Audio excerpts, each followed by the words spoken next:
Ça y est, toute la gamme Mégane a eu son restylage. La dernière à en bénéficier a été le coupé cabriolet qui reçoit à son tour les modifications de la face avant comme toutes ses autres sœurs Mégane, avec un gros logo plaqué sur une calandre noire, des feux étirés et des feux diurnes à LED.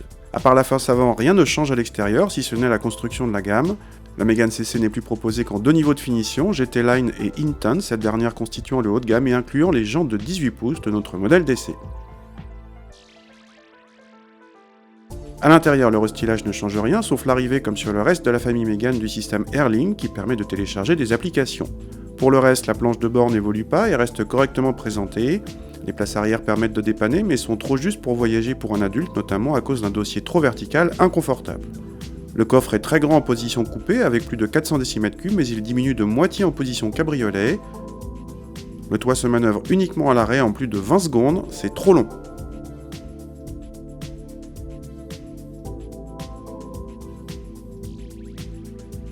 Au volant, là non plus, le restylage n'a rien changé. Cette Mégane DCI 130 profite d'un moteur agréable grâce à un couple important, malgré un petit creux à bas régime.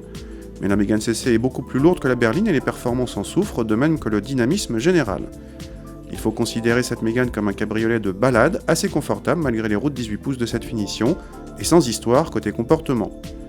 Notez qu'avec le filet anti-remous de série sur la finition Intense, on peut rouler décapoté même sur autoroute sans trop de courant d'air. Si la déclinaison coupé cabriolet de la Mégane a été la dernière de la gamme à recevoir le restylage, c'est qu'elle va devoir tenir plus longtemps que ses sœurs.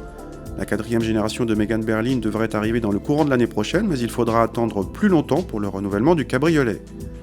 Du coup, on aurait aimé un peu plus de nouveautés ou quelques améliorations toutes simples, comme la possibilité de décapoter en roulant jusqu'à 30 km/h par exemple. Mais il est vrai que cette Mégane CC doit affronter des 308 cc au Volkswagen EOS, pas toute jeune non plus.